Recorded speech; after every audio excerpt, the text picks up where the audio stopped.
रंजीत भाई बात जाओ बराबर हो गए।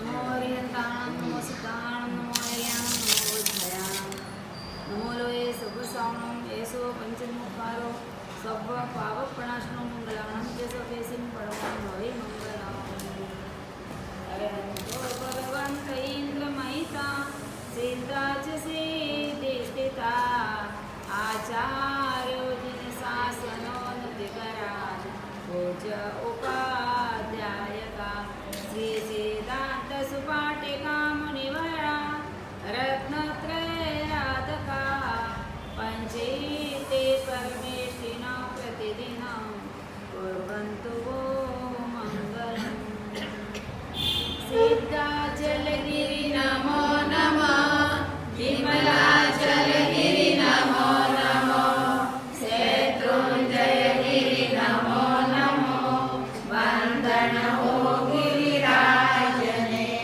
वन्दन हो गिरिराजने कीर्तिसुरेश्वर नमो नमो हर्षसुरेश्वर नमो नमो महेन्द्रसुरेश्वर नमो नमो वन्दन हो गुरुराजने वन्दन हो गुरुराजने मंगलप्रभ श्री नमो नमो अरिहंत शिरसुरि नमो नमो हेमप्रभ स्वगेश्वर नमो नमो वन्दन हो गुरुराजने वन्दन हो गुरुराजने किरणप्रभा श्री नमो नमो परमलता सैति नमो नमो रसिला सैति नमो नमो वन्दन हो गुरुमायानि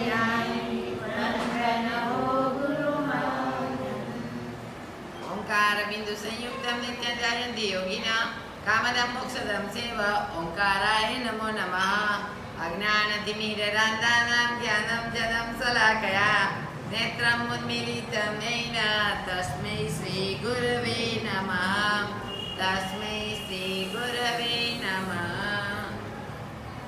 मेघ कुमार के चरित्र में यानी कि अभय कुमार अपने पिता की चरण रज पाने के लिए सुबह सुबह पिताजी को मिलने के लिए गए। चरण रज प्राप्त करके आज उसको अभय कुमार के मन में हो रहा है कि पिताजी इतने चिंतित क्यों है, यानी कि उनको इतनी चिंता क्यों हो रही है। उसने कुछ कारण, आज मेरे से बोलते नहीं, मेरे को बैठने का नहीं बोलते, कोई तो चिंता होगी। फिर पिताजी ने वो चिंता बताई तो आप वो बोले अभय कुमार आप नहीं चिंतित रहो, आपका धारिणी माताजी का जो दोला है वो मैं अवश्यमेव पूर्ण करूँगा। अभी वो 2500 वर्ष पहले की बात है, जल्दी आ रही है। आप रोज चौपड़े में क्या लिखते हो पोपट भाई?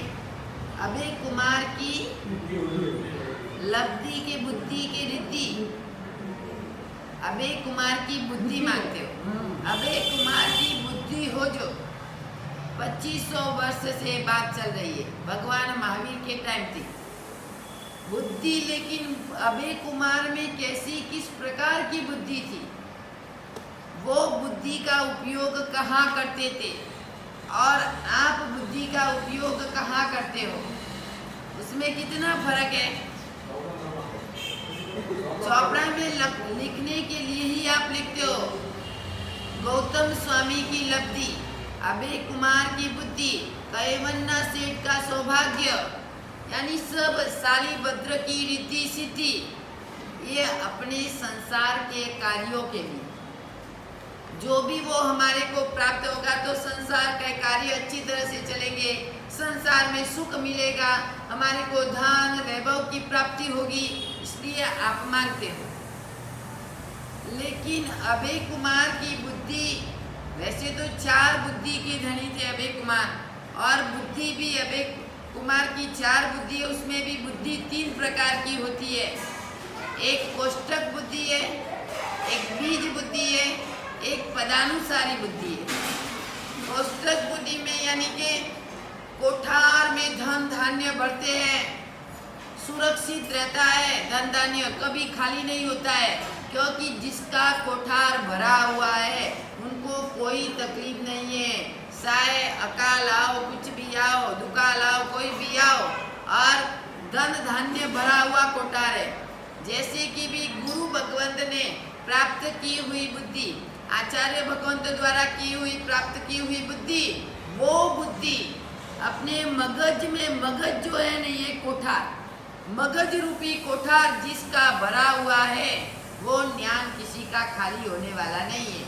तो अभय कुमार में भी इतनी बुद्धि दी कि बुद्धि से कौन सा कार्य कैसे और कहाँ करना, वो अभय कुमार में बुद्धि।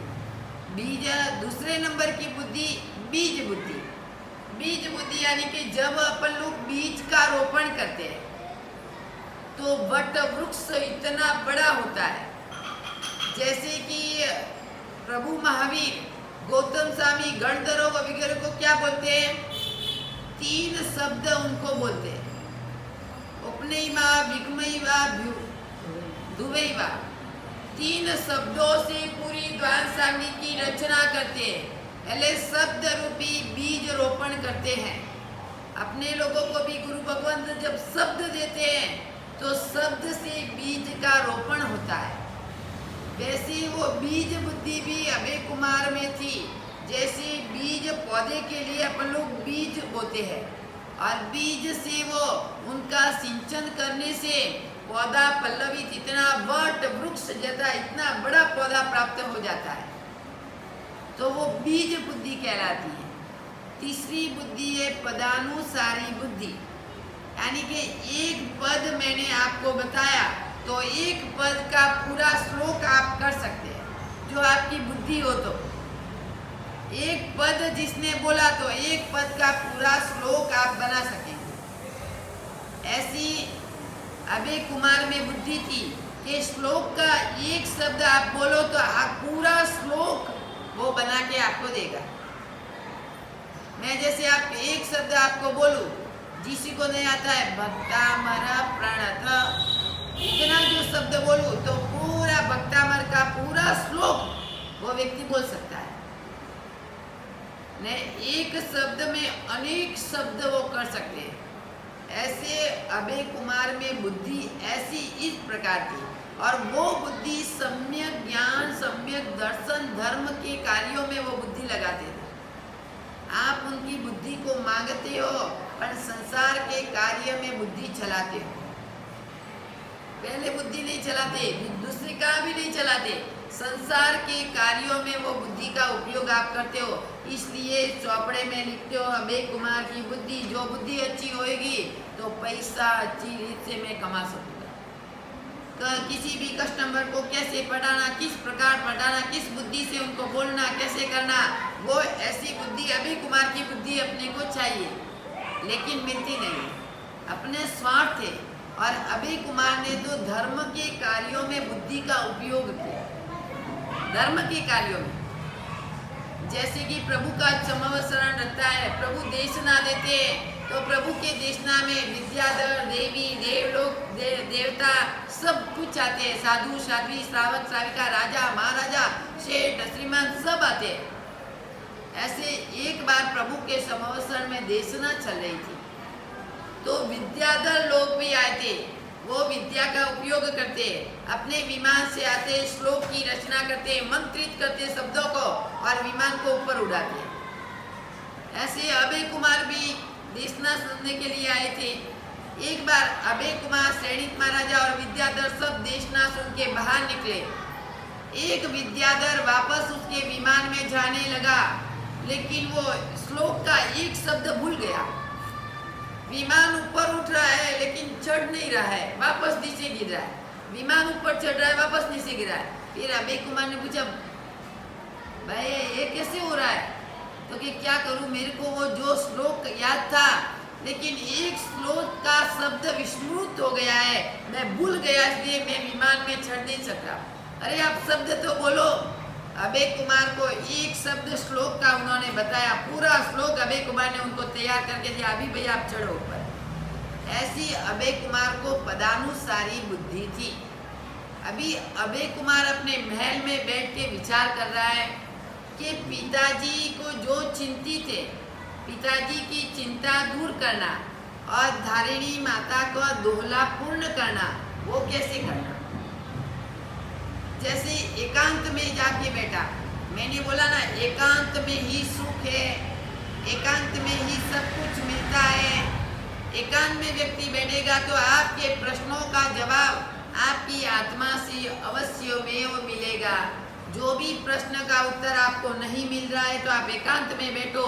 कोई भी कार्य आपको ऐसा बहुत चिंतित हो रहे हैं, आप बहुत चिंता हो रही है, आपका कोई कार्य बन नहीं रहा है, कोई कार्य की सिद्धि नहीं हो रही है, आप एकांत में जाके आप बैठ जाओ, शांति से नौकार मंत्र का ध्यान करो, फिर बाद में उन कार्य का विचार करो, अवश्य में उन कार्य की सिद्धि आपको अवश्य में होगी। तो अभय कुमार एकांत में बैठे, एकांत में कहा घर में पौषधशाला, घर में एक अलग रूम धर्म कार्यों के लिए। व्यक्ति इतना बड़ा बड़ा बंगला बनाते हैं, इतनी बड़ी बड़ी बेडरूम है, बंगला, इतने नहाने के लिए इतनी बड़ी बड़ी बाथरूम है, बाहर उसमें जाने की आपने पानी में ही पड़े रहे, इतनी शांति मिले, लेकिन माचला के जैसे आप पड़े रहेंगे तो समुद्र में माचला के जैसे आप बन जाएंगे। इतनी बड़ी बड़ी बात। कहीं लोग बेचारे अज्ञानी होते हैं ना, किसी के घर में हमारा पगला होता है, अरे गुरुदेव पधारो पधारो, देखो हमारा घर देखो, बेडरूम देखो, बात देखो, वो देखो, आँख थोड़ी बंद करते हैं। हम बोलते भाई ये क्या बनाया, पहले नंबर में भगवान की रूम है या नहीं, आपके धर्म क्रिया करने में कोई पौषधशाला है या नहीं। कितनी आप सब कुछ घर को सजाते बनाते, लेकिन प्रभु के लिए एक रूम तो अवश्य में आपको छोड़ना चाहिए। उसमें ही प्रतिक्रमण करो, उसमें ही सामायिक करो, उसमें ही धर्म क्रिया करो। एक बड़ी रूम तो आपके लिए चाहिए। कभी भी आपको क्रिया करनी हो, औषध घर में व्यक्ति श्रावक श्राविका कोई गुरु भगवान नहीं हो तो औषध घर में भी लेते। कहीं धर्म इतने रत्न इस श्रावक इस धरती के ऊपर विराजित है। ऐसे श्रावक भी है, ऐसी श्राविका भी है जो घर में पौषधशाला में भी पौषध लेके बैठते हैं, वो अपनी आराधना करते हैं, उनको कोई लेना देना उस पौषधशाला में फैन वैन कुछ नहीं। उस पौषधशाला में बस ज्ञान का उपकरण, दर्शन का उपकरण, चारित्र का उपकरण, बस तीनों उपकरण ही उस पौषधशाला में है। तो अभय कुमार भी अपने महल में गया, अभी क्या करना, पौषधशाला में ही मेरे को विचार अच्छे आएंगे। किस लिए पौषधशाला रखनी है घर में। आपकी जो भी जितनी भी बेडरूम है, हॉल है, वो सबके विचार खराब है। पौषधशाला में आप क्या करेंगे, फक्त प्रभु के दर्शन, आराधना करेंगे। आराधना का वाइब्रेशन उस रूम में पड़ा रहेगा, आराधना का वाइब्रेशन उसमें रहेगा। इसलिए आप उधर जाके बैठेंगे तो आपको शांति होगी, आपके प्रश्नों का उत्तर भी आपको सही रीत से मिल सकेगा। जैसे उपासना में आपको शांति होती है, मंदिर में आपको शांति होती है, और घर में जाते हैं तो शांति क्यों नहीं, क्यों नहीं। उपासना में आप क्या करेंगे, सामायिक लेंगे, पढ़ाई करेंगे, शुभ विचार आपको आएंगे। गुरुदेव है तो स्वाध्याय करेंगे, पढ़ेंगे, कोई भी व्यास करेंगे, कुछ भी करेंगे, वो शुभ विचारों का वाइब्रेशन इधर पड़ा हुआ है। इसलिए आप भी इधर आएंगे तो आपको शुभ विचार ही आएंगे। इधर आने के बाद आपको गलत विचार नहीं आएंगे। मंदिर में भी आप जाएंगे तो प्रभु की भक्ति, मंदिर में हर व्यक्ति आते क्या करते हैं, उधर गलत विचार कोई नहीं करता है, वो अपनी आराधना करता है, ध्यान करता है, जाप करता है, प्रभु की भक्ति करता है, तो आपको भी वहाँ शुभ वाइब्रेशन आपको मिलेगा। तो जहाँ शुभ वाइब्रेशन होता है वहाँ ही अपने को अच्छे विचार आते हैं। तो अभय कुमार विचार कर रहा है कि मेरे को भी शुभ विचारों का दोहला पूर्ण करना है। माता जी का, अरे अपनी माता इतनी उपकारी होती है, उन माता का जो दोहला आया है वो ही मेरे को पूर्ण करना है, एक शुभ कार्य है। इसलिए मेरे को कहाँ जाके बैठना है और कहाँ जाके विचार करना है। वो पौषशाला में बैठ गया। पौषशाला में बैठने के बाद थोड़ी टाइम बाद नौकार मंत्र की धुन का उन्होंने जाप किया। जाप करने के बाद उनके मन में विचार आया, वास्तव में यह दोहला तो देव ही पूर्ण करेगा। देवलोक में मेरा एक मित्र देव है, उन देव की आराधना में जो करूँगा तो अवश्य मेव मेरा कार्य है वो पूर्ण होगा। लेकिन देवलोक में से 4 प्रकार से देव नीचे नहीं आते। वैसे देव को नीचे आने के लिए 4 कारण से देव नीचे आते, और नहीं आने का भी 4 कारण। 4 कारण नहीं आने का और 4 कारण आने का। देव को तो बुलाना, लेकिन कैसे बुलाना है।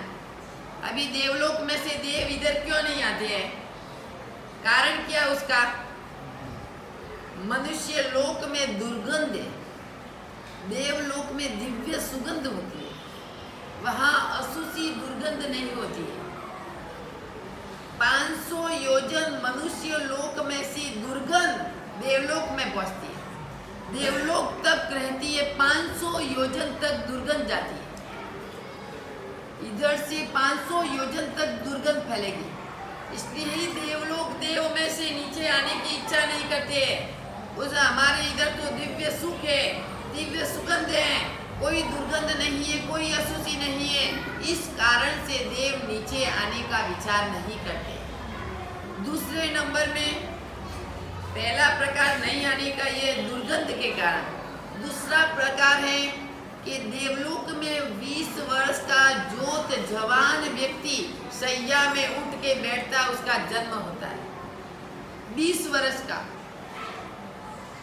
जैसे सैया में सोते और आलस मर के आंख खोली तो ज्योत जवान उत्पन्न हो गया। आजू बाजू देवलोक में देविया, पधारो स्वामीनाथ, पधारो स्वामीनाथ, आपने ऐसा क्या पुण्य किया है इसलिए देवलोक में आपका जन्म हुआ है। इतनी खम्मा खम्मा करते हैं, देविया इतना ध्यान रखती है, सब कुछ है। जो व्यक्ति बंगले में आप रहते हो, आप बंगले में रहते हो, आपका कोई कर्म का उदय, तो झूपड़ी में जाना है तो कोई जाना पसंद करेंगे? बंगले में से झूपड़ी में कौन जाएगा? जाना पसंद नहीं है, लेकिन कर्म के अनुसार जाना पड़ता है। जाना हर किसी को पसंद नहीं है। ऐसे बंगले में रहे हुए, गाड़ी में फिरे हुए, ऐसा आराम किया हुआ, लेकिन कर्म है, कोई नसीब है। राजा में से रंक भी बन सकता है, भिखारी बन सकता है, और करोड़पति में से रोडपति, भिक्षा मांगने के लिए रोडपति बन सकता है। कर्म, लेकिन जाने के लिए कोई तैयार नहीं होगा। अरे झुपड़ी में कैसे रहेंगे, महल में रहे हुए, गाड़ी में फिरे हुए, इतना बड़ा बंगला, इतनी छोटी झुपड़ी में इतना बड़ा परिवार कहाँ रहेगा, कैसे रहेगा? लेकिन भया विचार करने की कोई जरूरत नहीं है। तूने ऐसे ही कर्म बंधन किए होगे तो तेरे कर्म उदय में आ गए, तेरा पुण्य अभी खलास हो गया। पुण्य का जब जबरदस्त है तब आपको कोई दुख नहीं है। आप बोलते बहुत अच्छा है गुरुदेव ने, हम लोग किसी को पूछते भाई कैसा चल रहा है संसार, बहुत खुशी है गुरुदेव, इतना अच्छा है, बस पूछो मत बात, इतने सुखी है हम तो, जाने की इधर से कहाँ जाना ही नहीं है हमारे को। लेकिन थोड़े ही दिन हुए वापस हुआ आया, भाई कैसा है, क्या बात करो गुरुदेव, वार्षिक से पैसा दो, कर्म ऐसे उदय में आ गए, सब चला गया। इतना देनदारी, करोड़, 2 करोड़, 5 करोड़, 20 करोड़, पूरा खलास हो गया। कर्म है भैया। तो देवलोक में इतना सुख है, इतना सुख है कि बंगले में से झुपड़ी में जाने की कौन इच्छा करेगा। इसलिए देवलोक में से इधर देव आने की इच्छा नहीं करता है। इतना जो जवान, इतनी खुश, इतनी सुख, खम्मा खम्मा करने वाली देव देवियों आजू बाजू फिर रही है, आजू बाजू चावल ढाल रही है, फिर वो कहाँ उपयोग रखेगा कि मैं इधर कहाँ आ गया, इस कारण भी देव नीचे नहीं आता है। तीसरे नंबर में कि सज्जनों का जो प्रेम होता है, सज्जनों का प्रेम वो टूट जाता है और देवी देवताओं का प्रेम वो अखुट बन जाता है। ज़्यादा में ज़्यादा उनका प्रेम बनता है तो वो फिर स्वजन का प्रेम देख के नीचे कौन आएगा? इतना सुख देख के आने के लिए कोई तैयार नहीं होगा। चौथे नंबर में है कभी व्यक्ति आप इधर से गए देवलोक में इधर से गए, कभी स्वजनों का प्रेम होगा, परिवार का प्रेम होगा, आपको लगेगा अरे लाने में देखूं, मैं उपयोग रखूं, इतना धर्म किया मैंने इसलिए मैं देवलोक में उत्पन्न हुआ। लेकिन फिर भी विचार करेगा अरे कोई बात नहीं, स्वजनों का प्रेम है, एक बार मैं एक नाटक को देख लूं, बाद में नीचा चले जाऊंगा, उपयोग रख के देखने के लिए नीचा चलूंगा। लेकिन एक नाटक 1000 वर्ष का, एक नाटक 1000 वर्ष का, 1000 वर्ष के बाद जब नाटक पूर्ण होगा तो कहीं पीढ़ियां चली गई होगी, आपका कहाँ ही जन्म हुआ होगा, उनके माता पिता, उनके स्वजन, उनका परिवार कहाँ कितने भाव किए होंगे, फिर वो देखने के लिए कैसे आएगा? तो फिर वो देवलोक में से 4 कारण से देव नीचे नहीं आते। और दूसरा 4 कारण से कौन से है वो देव नीचे आते कि यही मृत्यु लोक में हमारे कोई उपकारी यानी कोई आचार्य, गुरु, कोई भी अपने को धर्म प्राप्त करवाया, धर्म की आराधना सिखाई, धर्म करना सिखाया, धर्म कैसे करना वो बताया, वो हमारे परम उपकारी है। उन उपकारियों का मैंने धर्म की शुरुआत की, बहुत आराधना करनी चालू की और बाद में मैं देवलोक में गया मर के, तो भाई वो उपयोग रखेंगे, हमारे उपकारी है, उन उपकारी का उपकार नहीं भूलना चाहिए। इस प्रकार उपकार देख के भी वो देव नीचे आ सकता है। आप बुलाओ तो वो देव नीचे आ सकता है। दूसरे नंबर में कोई मृत्यु लोक में उग्र तपस्वी, आपने बहुत बड़ी तपस्या की है और ध्यान में इतने लीन है, अवश्य में देव का प्रभाव नीचे अपने को हो सकता है। 8म तप करते हैं ना, पहले उपास में नहीं, दूसरे उपास में नहीं, तीसरे उपास में आपको रात को स्वप्न में देव का दर्शन हो सकता है। देव का दर्शन एक दुर्लभ नहीं होता, देव का दर्शन अवश्य में हो तो कुछ न कुछ आपको प्राप्त हो सकता है। देव स्वप्न में भी आपको आके बोलेंगे कि भाई आपको क्या जरूरत है, जो भी इच्छा हो बोलो आप। 8म तप यानी उग्र तपस्वी जो भी है, उन्होंने जो साधना की है मृत्यु लोक में, तो उन तप के कारण भी देव मृत्यु लोक में आ सकते हैं। तीसरे नंबर में अपने माता पिता उपकारी है, माता पिता बहुत उपकारी थे, परिवार का उपकार भी बहुत था, तो मेरे को कुछ न कुछ उसकी सहायता करनी चाहिए। तो वो देवलोक में उपयोग रख के भी देव में से भी अदृश्य रूप में, प्रत्यक्ष रूप नहीं, प्रत्यक्ष रूप आपको नहीं दिखेगा, अदृश्य रूप यानी अदृश्य में कोई दूसरा ही रूप करके आपके सामने आएंगे और आपकी धीरे धीरे पीछे पीछे सहायता करते रहेंगे। कहाँ भी आपका गलत हुआ, कुछ हुआ, नुकसान हुआ, तो देव उनकी सहायता कर सकेंगे। ऐसे ग्रस्त लोग में भी अभी भी ये हिस्सा बहुत हुआ है। एक बहन के हस्बैंड ऑफ हो गए 40 साल की उम्र में, 40 साल की उम्र हस्बैंड ऑफ हो गए। उनके घर में देखो एक आश्चर्य की बात है, 25 कितने वर्ष पुराने कड़े, कितने वर्ष पुराने बाजूबंद आते ना, वो 4 बाजूबंद एक लाल कपड़े में उनके हस्बैंड ऑफ हो गए। वो देवलोक में मेरे ख्याल से हो गए, तो उनकी सहायता करने के लिए 4 बाजूबंद लाल कपड़े में बांध के उनके घर में रखे गए। छोटी उम्र में, बच्चे छोटे थे बेचारे, बच्चा भी छोटा है उनका, बहुत दुखी हो रहे थे, तो देवलोक में से भाई सहायता करूं थोड़ी।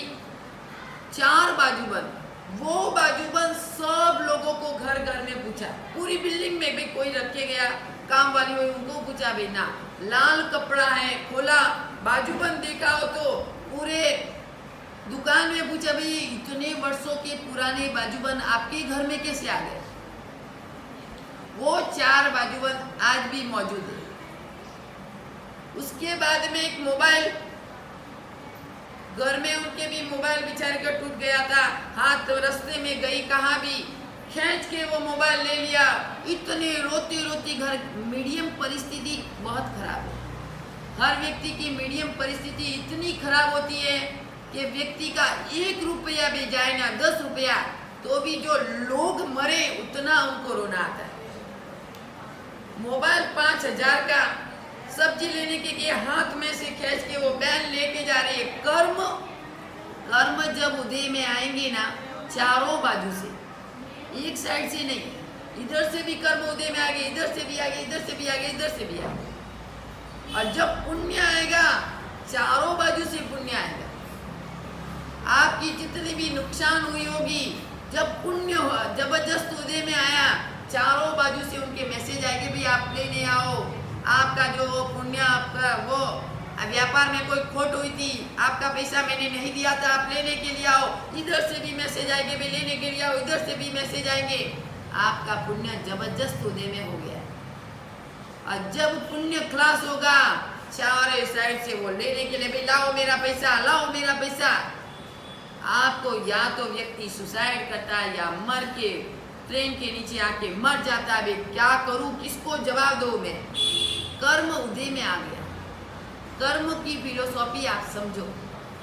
जब तक कर्म की फिलोसॉफी व्यक्ति नहीं समझेगा, तब तक आपको कुछ प्राप्त होने वाला नहीं। मोबाइल घर में रख के गया, अरे गैलरी है बाहर, दरवाजा बंद है, लॉक है, नवा मोबाइल उधर रह गया, कोई सिम विम कुछ नहीं।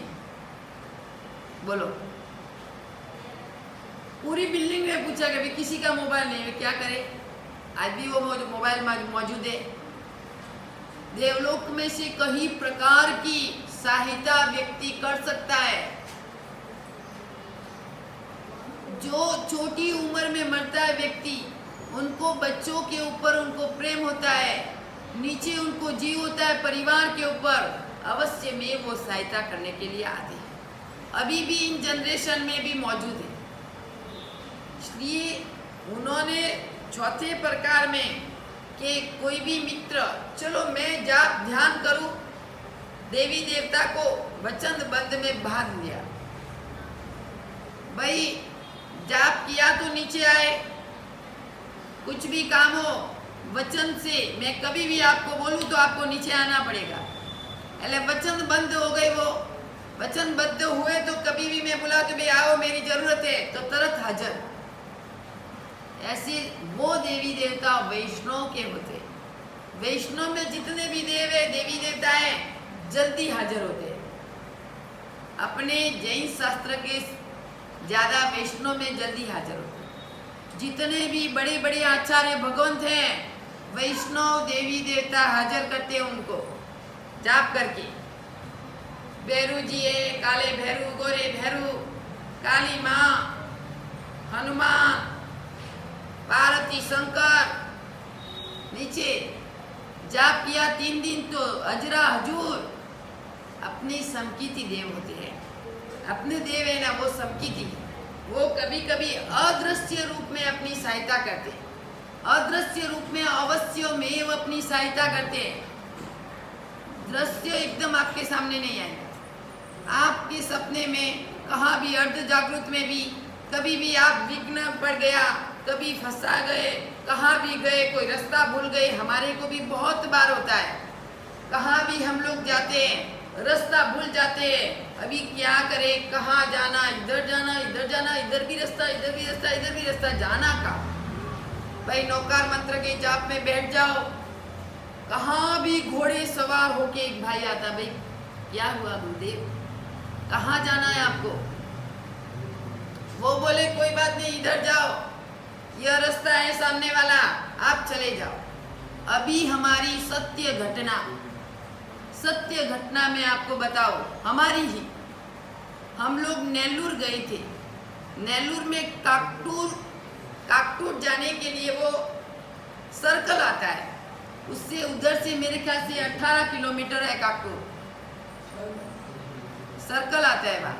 इतना बड़ा व्यक्ति, जब हम 4 बजे निकले, 18 किलोमीटर 20 किलोमीटर है, गर्मी में जाना है, चैत्र महीने की गर्मी, नेल्लूर जा रहे थे, 4 बजे निकल गए हम। गाड़ी पीछे चल रही थी और हम आगे, गाड़ी आगे, हम पीछे चल रहे थे। एक भाई सर्कल के ऊपर आया, इतना बड़ा स्कूटर गाड़ी के ऊपर, हिंदी बोल रहा था, अच्छी हिंदी, उधर तो किसी को हिंदी आती ही नहीं है। इतने अंधेरे में 4 बजे हमारे को कौन मिलेगा भाई, इतनी बड़ी जबरदस्त काया उसकी। और गाड़ी से नीचे उतरा, गुरुदेव आप इधर मत जाओ, आगे जाएंगे तो एक्सीडेंट हो जाएगा आपका, मत जाओ। कोई माणी भद्र के रूप में हम लोग, माणी भद्र को हजरा हजूर है हमारे, जाप ध्यान बहुत है, कभी भी रक्षा करते साथ में ही है। इधर आगे जाएंगे तो एक्सीडेंट आपका है, अवश्य में। बोले भाई ये बोल रहे हैं आगे नहीं जाना, हम कैसे रास्ता पार करेंगे, इतनी गाड़ियां आ रही है, इस साइड आगे, इस साइड जाना है, चलो मैं पार करवाता हूँ। सबको पार करवाया, पहले गाड़ी निकाली उन्होंने, फिर हमारे को हाथ ऐसे रख के हमारे को पार गया। जैसे ही हम उधर गए, पीछे देखा तो कोई गाड़ी नहीं, कोई भाई नहीं, और नहीं उधर वास्तव में एक्सीडेंट होता ही है, कितने लोग मरे हुए हैं एक्सीडेंट। अच्छा हुआ आज हमारा एक्सीडेंट में से हम बच गए, नहींतर आगे उनके मना बोलने से भी हम गए होते तो अवश्य में एक्सीडेंट होता। कहाँ 1 सेकंड में वो भाई गायब, 1 सेकंड में वो बाइक गायब, कोई दिखाई ही नहीं दिया। बोलो, मेरे को पीछे देखने की बहुत आदत है, भाई कौन था वो भाई, देखो तो सही। जैसे ही मैं उस साइड पहुंची, देखा भाई वो कहाँ खड़ा है, वो जाएगा तो करी, उधर कोई बाइक ही नहीं है, उन्होंने रास्ता भी क्रॉस नहीं किया और कहाँ चला गया, कोई बात नहीं। फिर गुरुदेव बोले कि अच्छा हुआ कोई माणी भद्र के रूप में आके इष्टदेव ने अपनी सहायता की, जो हुआ वो अच्छा हुआ, अभी चलो नौकार मंत्र मिलते। कई बार हमारे को ऐसा होता है, देव की रक्षा तो अवश्य में हो सकती है। ज्योतिष ने भी बोला है, आपके साथ में जहाँ जहाँ आप चलते हो, माणी भद्र का वास है, माणी भद्र आपके साथ ही चलते हैं। वो जब तक आपके साथ है तब तक आपका कुछ होने वाला नहीं है। हम लोग अहमदाबाद से इधर तक पहली बार आए, पहली बार। इतना हाईवे, बेंगलोर से मद्रास का हाईवे आपने देखा हो तो मालूम पड़े। एक बार तो बस पूरी ऊपर आने लगी, इतनी जगह, सब लोग बच गए। हम एक बार गाड़ी आगे चल रही है, हमारे को लग रहा है वो गाड़ी गिर जाएगी, इतनी ट्रक और हम इतने, चारों जन 5-6 जन उधर चले गए और वह गाड़ी नीचे पड़ गई। चारों के चारों 5 उधर के उधर क्रॉस। कितने ही माणी भद्र के, कितनी ही बाहर हमारी रक्षा करते हैं देव, कभी भी प्रभु रक्षा नहीं करते। प्रभु की भक्ति करेंगे आप तो अवश्य में इष्ट देव आपकी रक्षा अवश्य में करेंगे। तो देवलोक में से 4 प्रकार से देव नीचे आते और 4 प्रकार से नहीं आने का कारण 4 प्रकार। अभी अभय कुमार वो विचार कर रहे कि देव को कैसे बुलाना, पौषशाला में पद्म आसन में बैठना, 8 का तप करना और 8 तप करने के बाद देव को नीचा बुलाएगा। नीचे बुलाने के बाद किस प्रकार माता को जो दोला उत्पन्न हुआ है उन माता की इच्छा को वो पूर्ण करेगा, वो अपन लोग भाव अवसर के ऊपर विचार करेंगे। अभी अपने को है भाव बदलो तो भावी बदलेगा। अपने जो भाव है अंदर के, वो भाव बदलेंगे तो भावी तो अवश्य में बदल जाएगा। भावी यानी जीवन। अपने अच्छे भाव है तो जीवन भी अच्छा रहेगा, अपने भाव खराब है तो जीवन भी खराब होगा अपना।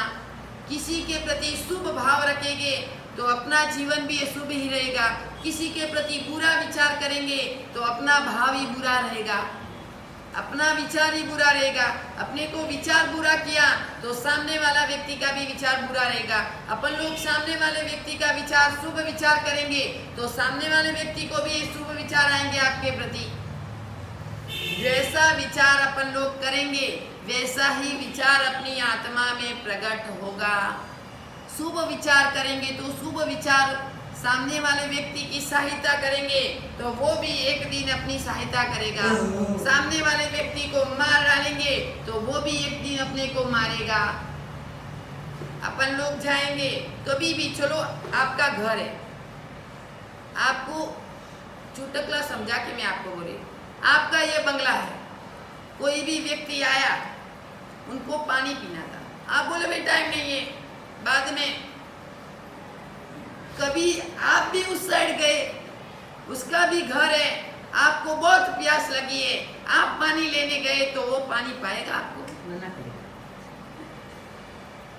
क्योंकि आपने जो शुभ विचार उसके प्रति किया होता तो उसको भी शुभ विचार।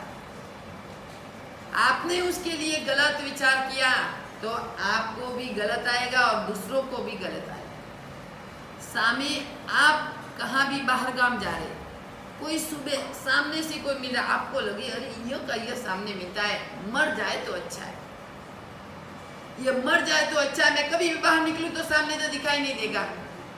आपके मन में खराब विचार है तो उसके मन में भी ऐसा, अरे मैं कभी भी निकलता हूँ यही सालत मेरे सामने आता है, यह भी मरे तो अच्छा है, मैं तो अच्छी तरह से मेरा धंधा चलाऊं, दुकान चलाऊं। उसके दिल में भी खराब विचार।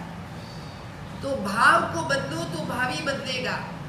अपना भाव ही अच्छा नहीं होगा तो भावी कैसे बदल सकता है?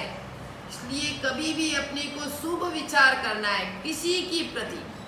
आप अपना पैसा मत खर्च करो, पैसा नहीं खर्च करोगे तो भी चलेगा, उसमें खर्च करने की कोई जरूरत नहीं है।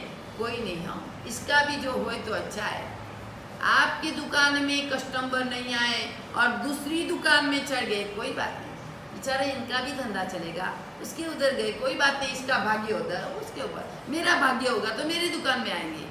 अरे उसके दुकान में नहीं जाना चाहिए, ये मेरी दुकान में आए तो अच्छा है, उसका मैं कस्टमर है उनको निकाल के उनको बात करके मेरी दुकान में लाओ। गलत विचार, बिल्कुल गलत। अपना ही साधर्मिक है, अपने वाला ही है, भले वो है उनको भी कमाने दो, उनके ऊपर गए, उनका भाग्य है, उनका कोई नसीब होगा तो उनके दुकान में गए, आप खुश हो जाओ, अच्छा हुआ, बेचारे को कभी धंधा नहीं चलता है, गए अच्छा हुआ, उनकी दुकान में जाओ, ज्यादा हमारे तो वैसे ही आते हैं। आप शुभ विचार जितना करोगे उतना आपको फायदा है, आपके जीवन के लिए ही फायदा है, आपका जीवन नहीं बिगड़ेगा। किसी का शुभ विचार करने से अपने को फायदा होगा और किसी का बुरा विचार करने से अपने को बुरा होगा। उसका तो बुरा होने वाला हो तो होगा, उसका तो नहीं होगा, लेकिन अपना पहला होगा।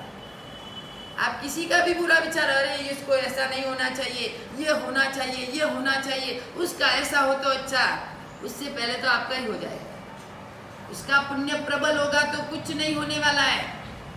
आप कितना ही बुरा विचार करो, कितना ही आपने खड्डा खोदा है, आपको लगेगा अंधेरे में वो आएगा तो गिर जाएगा। रात को खड्डा खोद के आप सो गए, सुबह जैसे आप उठे, वो व्यक्ति उठेगा तो आप देख रहे हैं जागते जागते, उठेगा तो वो गिरेगा, लेकिन उनका पुण्य प्रबल था, वो तो जैसे ही उठा और साइड से चला गया, और आप जैसे ही उठे तो नीचे खड्डे में गिर गए।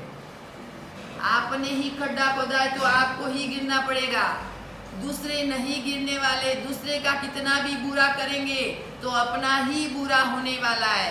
इसलिए तो शास्त्र में लिखा है कि भाव को बदलो, भाव अच्छे रहेंगे तो आपका जीवन, आपका घर परिवार, आपको सुख शांति सब अपने को अच्छा होगा। जब तक भाव नहीं बदलेंगे तब तक कुछ नहीं है। भाव बदलने के लिए मनुष्य लोक में जीव ने जन्म लिया है, एक गति में से दूसरी गति में, एक प्रवृत्ति में से दूसरी प्रवृत्ति में, एक प्रवृत्ति में से दूसरी प्रवृत्ति में, एक भाव में से दूसरे भाव में जो चली आती रहे उसको बोलते संसार। संसरणम इति संसार, संस्कृत में संसरणम इति संसार, जिसका संसरण होता है, यानी एक भाव से दूसरे भाव, एक गति में से दूसरी गति में, एक प्रवृत्ति में से दूसरी प्रवृत्ति में जिसका जन्म होता है उसका नाम है संसार। उन संसार में से निकलने के लिए 3 भाव बताए हैं। तटस्थ भाव है, माध्यस्थ भाव है और आत्मस्थ भाव है। पहले नंबर में माध्यस्थ भाव यानी उपेक्षा, अपेक्षा नहीं। आशा और अपेक्षा तो व्यक्ति को संसार में अनादिकाल से मार रही है। अनादिकाल से आशा है, अपेक्षा है, लेकिन उपेक्षा रखनी है। आपके लड़के की शादी, आपको संसार की रीत में समझाओ। आपके लड़के की शादी, कोई मित्र देव है, कोई मित्र है आपका, वो बाहर गांव विदेश में रहता है। अरे भाई आपके बेटे की शादी हुई, फूल वाला मेरा मित्र था, इतने अच्छी बाहर के फूल आपको मंगवाता, बहुत डेकोरेशन अच्छा करवाता, आपके जो वैवाहिक घरात जो भी है वो आते, बहुत खुश हो जाते, इतना अच्छा मैं करवाता। लेकिन क्या करे, शादी हो गई, मालूम ही नहीं पड़ा मेरे को तो, लेकिन वो फूल वाला मेरा मित्र ही था। आपको कैसा लगा? लेकिन जो आपका भाव अच्छा होगा, आप धर्म का स्थान में होगे, आपके धर्म की भावना हृदय में होगी, आप विचार करेंगे अच्छा होगा। शादी हुई, फूल इतना नहीं लाया, कोई बात नहीं, कितने वनस्पति का जीवों की हिंसा, लोग वाह वाह करते, इतना करते, इतना डेकोरेशन, एक दिन के डेकोरेशन में, संसार के कार्यों में कितने जीवों की विराधना, वही डेकोरेट अपन लोग मंदिर में करेंगे तो इतने जीवों को अभेदान। जितना डेकोरेट आप करते हो संसार में, शादी में, फंक्शन में, वही उतना डेकोरेट आप पूरे मंदिर की सजावट करेंगे। जितना बने उतना ज्यादा आपको लाभ। एक फूल को प्रभु के चरणों में गए, प्रभु के दरबार में गए, उनको अभेदान मिल गया। एक जीव को आपने बचाया, उतना लाभ आपको मिला। इसलिए ही तो महापूजा करवानी है। ये महापूजा किस लिए आपको समझ में ही नहीं आ रहा है। कोई बोले पूजन है, कोई बोले वो, अरे महापूजा यानी पूरी जिंदगी अनादिकाल से अपने घर को सजाया, अपने घर में फर्नीचर करवाया है, डेकोरेट करवाया, बहुत शादी में, वादी में, जब फंक्शन में, कहाँ भी, लेकिन प्रभु के दरबार को एक बार सजाया है आपने कभी? प्रभु के दरबार को एक बार सजाया है कभी? प्रभु के दरबार को सजा के अपने अनादिकाल से जो कर्म लगे हुए उन कर्मों का क्षय करना है। अनादिकाल से लगे हुए कर्मों का क्षय। कोई भी व्यक्ति दर्शन करके, कई भवी आत्मा भी होगी, अरे आजू बाजू वाले लोगों को भी बोलना महापूजा है, दर्शन करने के लिए पधारना। महापूजा का कार्यक्रम रखा गया है हमारे इधर, राजबंदी, टंकू, आजू बाजू जो भी लोग हैं दर्शन करने लेंगे, आएंगे। अनेक भवी आत्मा दर्शन करके भी उनको, आप दर्शन करते करते आपको बहुत उमंग हुआ, आपके 3.5 करोड़ रुवाटे खड़े हो गए। हाँ हाँ, क्या देवलोक बनाया, नीचे नरक, ऊपर देवलोक। नरक ऐसी, हम लोगों ने पाप किया तो ये नरक में जाएंगे, और नरक में से ऊपर गए आप देवलोक। वाह वाह, देवियां आपको बोलेंगे पधारो पधारो पधारो, आपका स्वागत है स्वागत है स्वागत है। बोलो बोलो भाई, आपने क्या पुण्य किया, क्या पाप किया। आप देवलोक में गए तो एक साइड, एक बात में तो संसार को भूल जाए। इतना मस्त अपना मंदिर आपने कभी देखा भी नहीं होगा मेरे ख्याल से, महापूजा कभी नहीं देखी होगी। अपना तो छोटा मंदिर है, नहीं तो महापूजा में आप देखो जितना बना उतना कम है। देखो बहनों, महिला मंडल की तरफ से 20,000 रुपया महापूजा में, 20,000। बाकी का आपका जितना लिखा हुआ आप संघ में से करो। कहा 20,000 रुपया हमारी बहनों की तरफ से हो। बहनों को उपदेश दिया, बहनें बेचारी तैयार हुई, आप दूसरी जगह पैसा खर्च करेंगे, अपने ही प्रभु का दरबार सजाना है, अपने ही प्रभु के दरबार को ऐसे सजावट करनी है और करना है। दूसरी जगह भेजो पैसा, इससे ज्यादा गांव में खर्च करो, इतना मजा है। 20,000 रुपया उनके पास में है, 20,000 रुपया वो बोलने के लिए तैयार। और दूसरा भक्तामर पूजन कंचन बहन, भक्तामर ने आप बोला दूसरा भक्तामर पूजन बड़ा इधर हम कराएंगे, वो बहनों की तरफ से। एक बाकी था, एक पूजन बाकी था भक्तामर का। भक्तामर पूजन बहनों की तरफ से इधर करेंगे हम, मानला वाला हम ही करेंगे भाई। अड़ारे अभिषेक भक्तामर पूजन लो, भक्तामर पूजन लो।